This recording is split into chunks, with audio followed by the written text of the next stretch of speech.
Vamos a ver la palabra de hoy, libro de Daniel. Daniel capítulo 3, versículo 24 al 27. Daniel 3, 24 al 27, vamos a estar leyendo un versículo cada uno. Dice el versículo 24, entonces el rey Nabucodonosor se alarmó y se levantó apresuradamente y habló a sus altos oficiales y dijo, ¿no echamos a 3 hombres atados dentro del fuego? Ellos respondieron al rey, es cierto, rey. Él respondió, aquí yo veo a 4 hombres sueltos que se pasean en medio del fuego y no sufren ningún daño.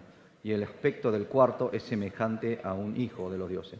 Entonces Nabucodonosor se acercó a la puerta del horno de fuego ardiendo y llamó diciendo, Sadrach, Mesach y Abednego, siervos del Dios Altísimo, salgan y vengan. Entonces Sadrach, Mesach y Abednego salieron de en medio del fuego.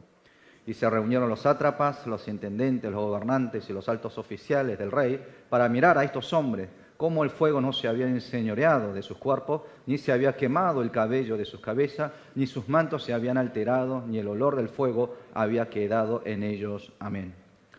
Como está haciendo un poco de frío, el viernes tomé frío, me engripé, tengo una leve síntoma de gripe, tuve que venir con el barbijo, hace ya, creo que es la primera vez durante este año que me tuve que poner barbijo, así que bueno, les pido también a ustedes que tengan cuidado de su salud, ¿sí?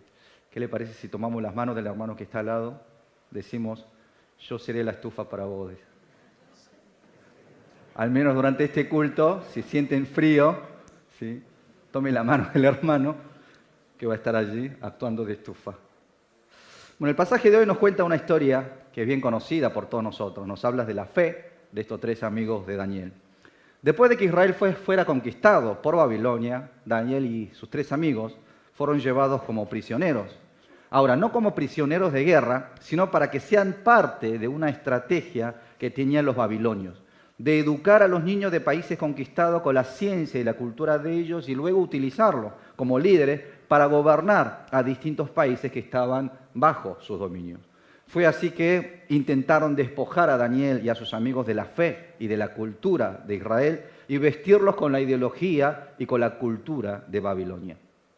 Luego de ser reconocido por el rey de Babilonia, Daniel y sus amigos fueron puestos como gobernantes en distintas regiones del imperio. Y dentro de este contexto histórico sucede lo que nosotros observamos hoy en la palabra. Resulta que el rey Nabucodonosor construye una estatua de oro de 27 metros de altura con su propia imagen y ordenó a todos los habitantes de su imperio a postrarse delante de esa estatua para que le adoren. Y ordenó lo siguiente, nos vemos allí en Daniel 3:6, todo el que no se incline ante ella y la adore será arrojado de inmediato a un horno en llamas. La estatua había sido construida, todos los gobernantes oficiales y habitantes se reunieron frente a ella, los músicos comenzaron a tocar distintos instrumentos para realizar el acto de la dedicación y al sonido de la música todos se postraron y comenzaron a adorar esta estatua del rey. Pero en medio de este acto de dedicación ocurrió algo que terminó rompiendo el ambiente de la ceremonia, algo que provocó la ira del rey. Los 3 amigos de Daniel, Sadrach, Mesach y Abednego, ellos se negaron a inclinarse ni tampoco adoraron la estatua como el resto de la multitud, desobedeciendo el mandato justamente del rey de Babilonia. Como consecuencia fueron llevados frente al rey, que le dio otra oportunidad para que se inclinen y le adoren a la estatua. Pero estos 3 amigos, rechazando el mandato del rey, entregaron esta respuesta que todos nosotros lo conocemos bien. Allí en Daniel 3, 16 al 18 dicen, Sadrach, Mesach y Abednego le respondieron a Nabucodonosor, no hace falta que nos defendamos ante su majestad. Si se nos arroja al horno en llamas, el Dios al que servimos puede librarnos del horno y de las manos de su majestad. Pero aún si nuestro Dios no lo hace así, sepa usted que no honraremos a sus dioses ni adoraremos a su estatua. Frente a esta respuesta, el rey Nabucodonosor, muy enojado, ordenó a que los arrojasen, ¿no es cierto?, al horno del fuego. Estaba tan enojado, pero tan enojado, que inclusive mandó a que calentaran el horno 7 veces más fuerte que lo habitual, a tal punto que los soldados que habían atado a los 3 amigos y lo habían arrojado al horno, ellos murieron quemados cuando se acercaron al horno.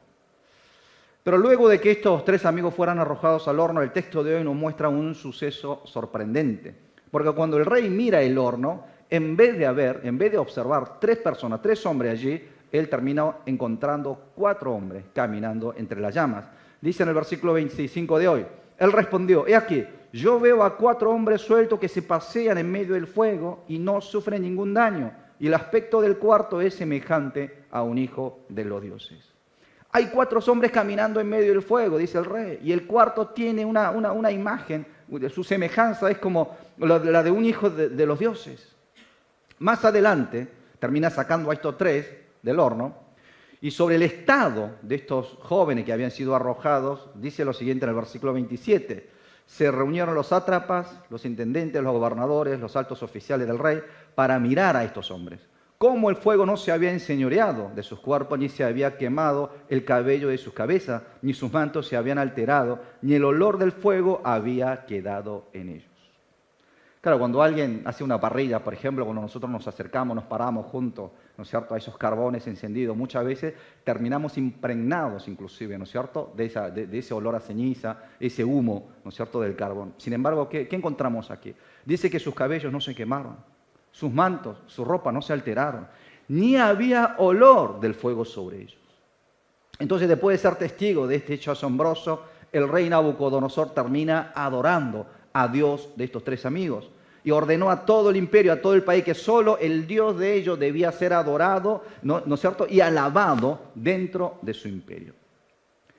Seguramente cada uno de ustedes atravesaron también situaciones de prueba, que sería como un horno de fuego, a veces un poquito más grande, a veces un poquito más pequeño.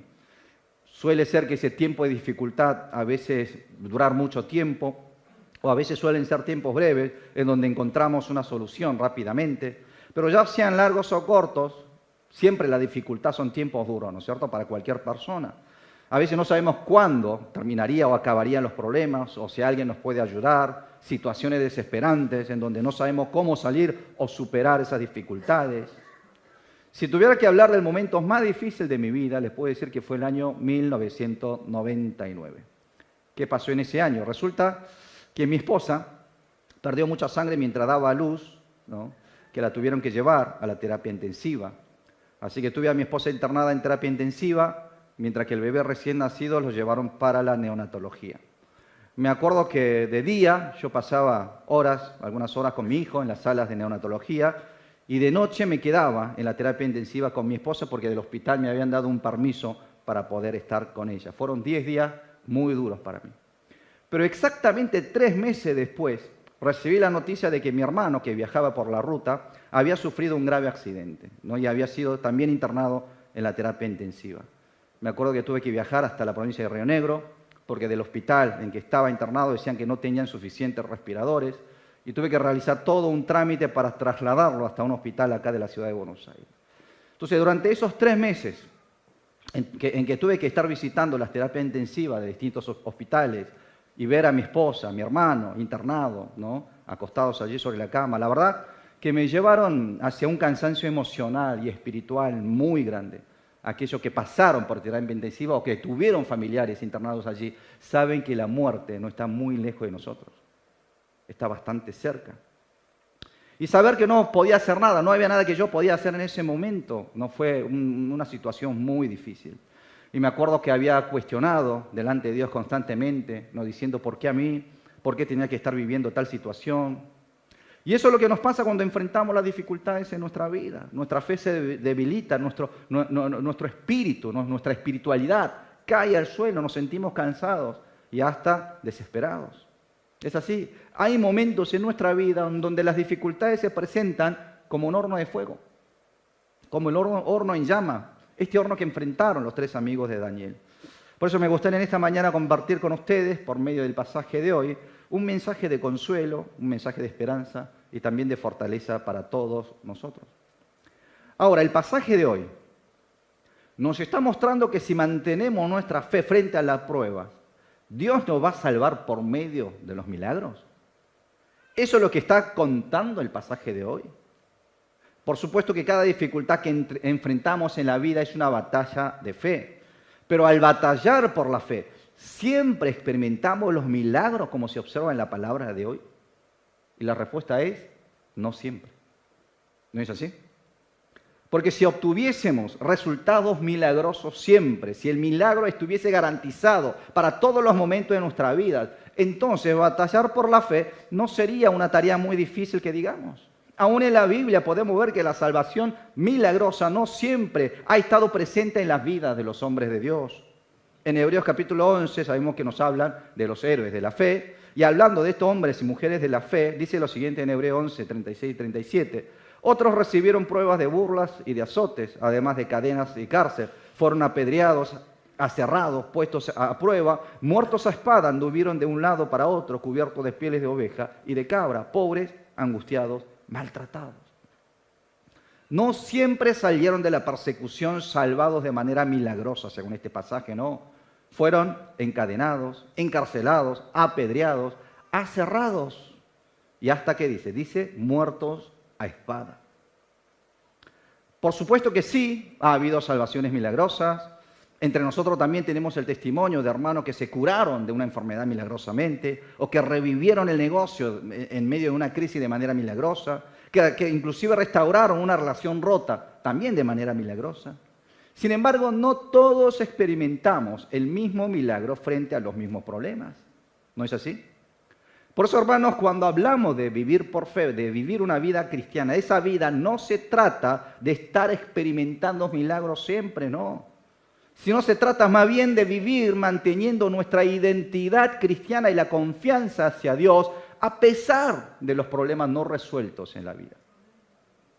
Porque mientras más nos esforzamos en vivir como los verdaderos cristianos, como los hijos de Dios, tanto dentro de nosotros como desde afuera, se presentan obstáculos y desafíos que nos hacen alejar de la fe y del Señor. Por eso mantener esta identidad es la lucha. El hecho de vivir la vida cristiana en sí es una batalla de fe.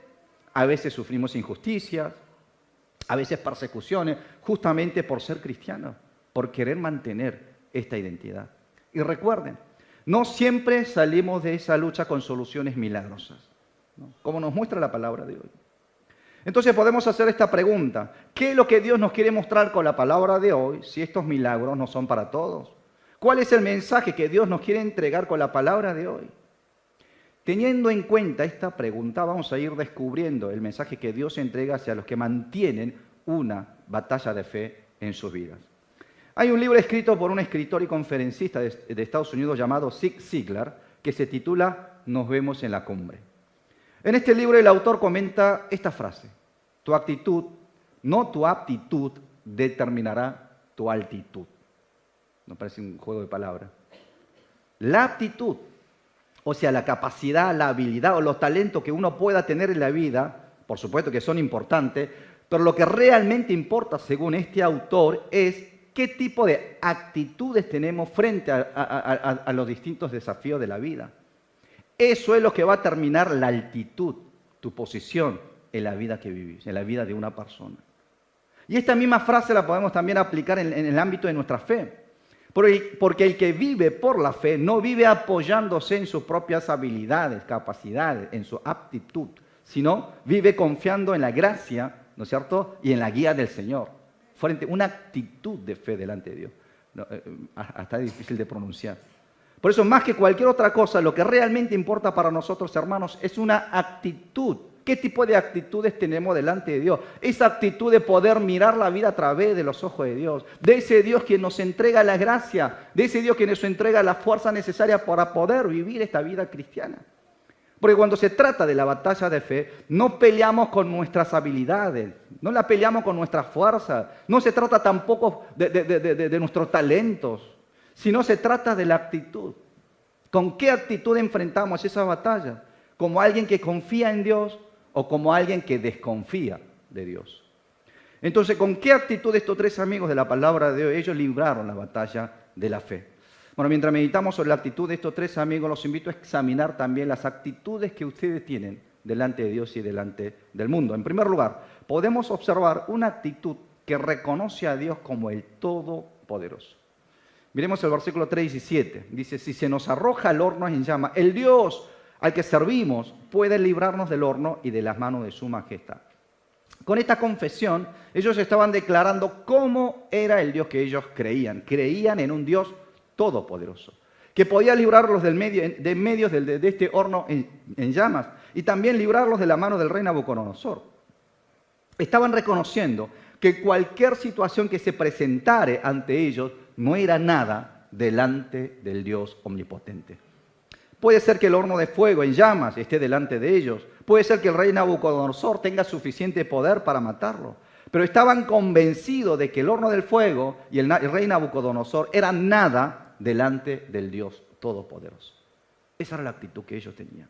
Frente a una situación que amenazaba su vida, ellos no intentaron salir o zafarse de esa situación, sino simplemente hicieron una confesión de fe de un Dios que ellos creyeron por siempre. Delante del rey de Babilonia, ante este hombre que tenía la autoridad de matar o salvar sus vidas, ellos reconocieron que había alguien más poderoso que ese rey, Nabucodonosor. Confesaron de que quien daba o quitaba su vida era Dios y no el rey. Y esta es la primera actitud de fe que podemos encontrar aquí, ¿no? En estos tres amigos. La actitud de reconocer a Dios como el Todopoderoso. Lamentablemente solemos tener esta actitud únicamente cuando estamos en la iglesia. Cuando estamos dentro de la iglesia. Dentro del ámbito de la iglesia, cuando estamos rodeados de hermanos en Cristo, todos sí confesamos y reconocemos a Dios como el Todopoderoso. Cuando estamos fuera de la iglesia, muchas veces actuamos, ¿no? Tenemos actitudes opuestas. En medio de un mundo que niega a Dios y rechaza el Evangelio, podemos ver que a más de uno les cuesta vivir reconociendo a Dios como el Todopoderoso en todas las áreas de su vida. Entonces nos comportamos dentro de la iglesia de una manera como los que reconocemos el poder de Dios, pero cuando estamos fuera de la iglesia nos comportamos como si Dios no tuviese ningún tipo de poder sobre el mundo. Hermanos, esa no debe ser nuestra actitud frente al mundo. Al contrario, debemos vivir y comportarnos reconociendo a Dios como el dueño del universo, como el que tiene poder sobre todas las cosas del mundo, inclusive de nuestras vidas. Aún en los lugares donde Cristo no es bienvenido, debemos tener esta actitud de fe, confiando en la autoridad y en el poder de Dios. Amén. La segunda actitud que podemos observar es una actitud que reconoce la soberanía de Dios. Los tres amigos, ciertamente, ellos conocían el poder de Dios y tuvieron esta actitud de reconocer a Dios como el Todopoderoso delante de un emperador más poderoso de esa época, pero al mismo tiempo había algo de que ellos no tenían la certeza. Y eso tenía que ver con el plan de Dios, de qué haría Dios con sus vidas. Miremos lo que dice en el versículo 18, capítulo 3, versículo 18. Dice, pero aún si nuestro Dios no lo hace así, sepa usted que no honraremos a sus dioses ni adoraremos a su estatua.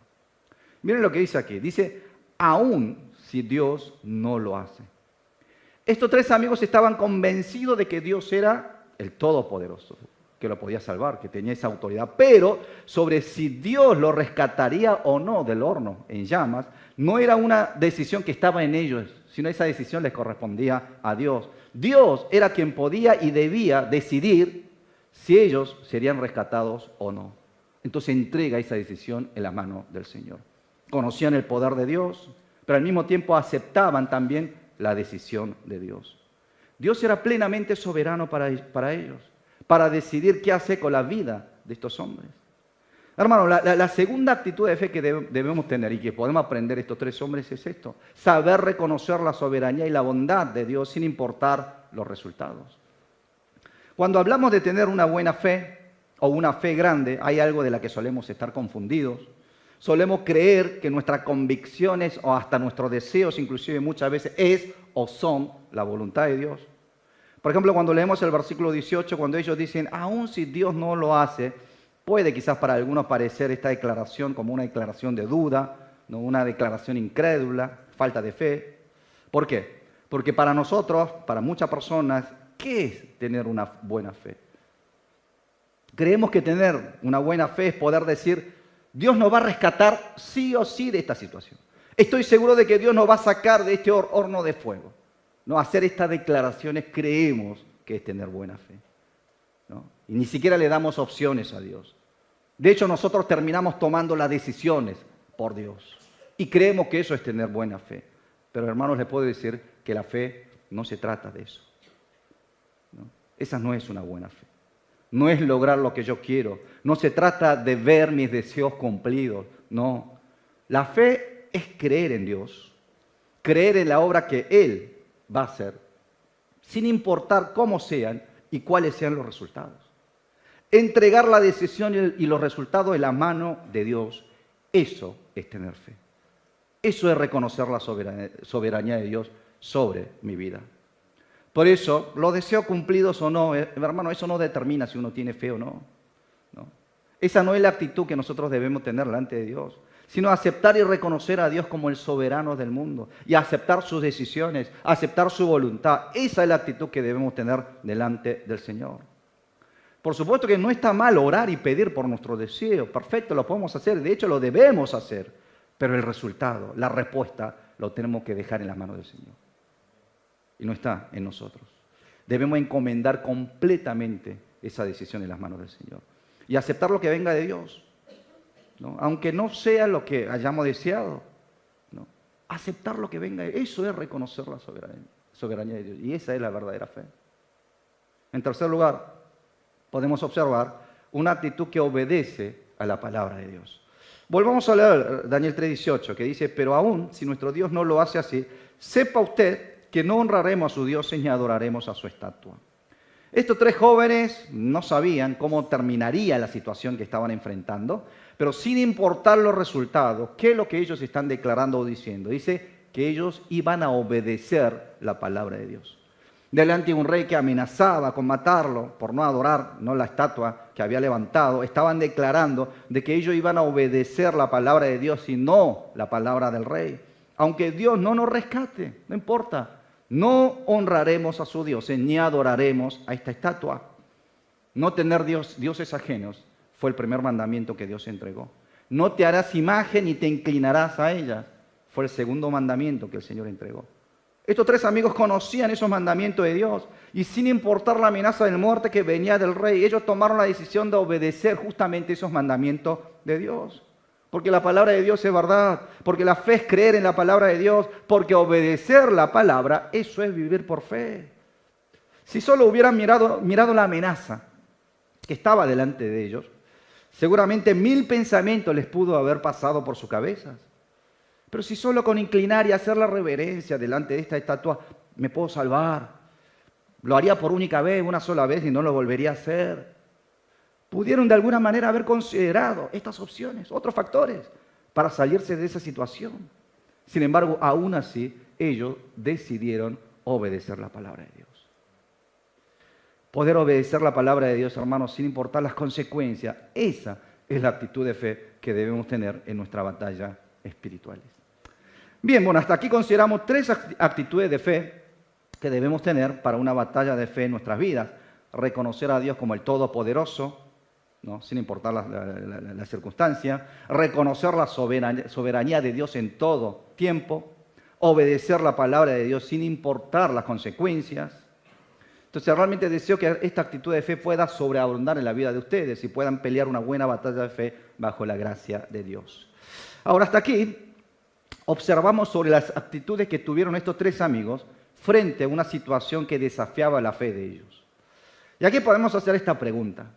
Si Dios nos pide que actuemos con esta fe, nos comportemos de esta manera, con esta actitud, frente a los desafíos de la vida, entonces, ¿qué es lo que Dios va a estar haciendo o va a hacer mientras nosotros libramos esta batalla de fe? Mientras yo me encuentre allí batallando con mis problemas, con las dificultades, ¿qué es lo que Dios va a estar haciendo? Es la pregunta que podemos hacer. ¿No es así? Y la respuesta a esta pregunta la podemos encontrar en la palabra de hoy. Muchas veces lo que deseamos de Dios es que no nos permita enfrentar los problemas, ¿no? Y decimos, hubiera sido mejor si Dios no le hubiera permitido el horno de fuego a estos 3 amigos. Hubiera sido mejor si la estatua no se hubiera construido. Hubiera sido aún mejor si Babilonia no hubiera conquistado a Israel. O si estos jóvenes no hubiesen sido trasladados como prisioneros a ese reino. Esta es la manera en que muchas veces pensamos nosotros. Por eso cada vez que enfrentamos los problemas, un horno de fuego en la vida, cuestionamos y preguntamos, ¿dónde estuviste, Dios, mientras yo sufría? ¿Qué hiciste mientras yo luchaba con los problemas? ¿Y dónde creen ustedes que Dios pudo haber estado? Aquí encontramos la 4ª enseñanza de la palabra de hoy. Dios siempre estuvo con nosotros. Siempre. El versículo 25 de hoy nos muestra dónde estaba Dios cuando todo esto estaba pasando. Miremos el versículo 25. ¿Leemos todos juntos el versículo 25? 1, 2 y 3. Él respondió, he aquí, yo veo a 4 hombres sueltos que se pasean en medio del fuego y no sufren ningún daño. Y el aspecto del cuarto es semejante a un hijo de los dioses. Fueron 3 los que fueron arrojados al horno del fuego. Sin embargo, Nabucodonosor observó 4 hombres dentro de ese horno. Aparte, sobre el cuarto hombre dice que tenía un aspecto semejante a un hijo de los dioses. Bueno, hay varias interpretaciones sobre quién pudo haber sido este cuarto hombre. Hay quienes dicen que fue un ángel enviado de Dios, otros que dicen que fue Dios mismo, hay otros que dicen que fue Jesús antes de ser no encarnado. Pero la Biblia aquí no nos entrega una información certera, clara sobre quién fue este cuarto hombre. Pero lo que sí podemos saber es esto. Sin importar la forma que fuere, Dios estuvo dentro de ese horno juntamente con estos 3 amigos. Y así es como la Biblia muestra a Dios obrando y actuando. La manera en que Dios obra. ¿Cómo Dios obra? Acompañando con su presencia a los que sufren.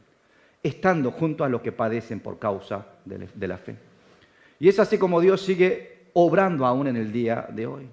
Hermano, cuando estén cansados y trabajados, y cuando estén librando esa batalla de fe en su vida, recuerden, Dios está junto a ustedes.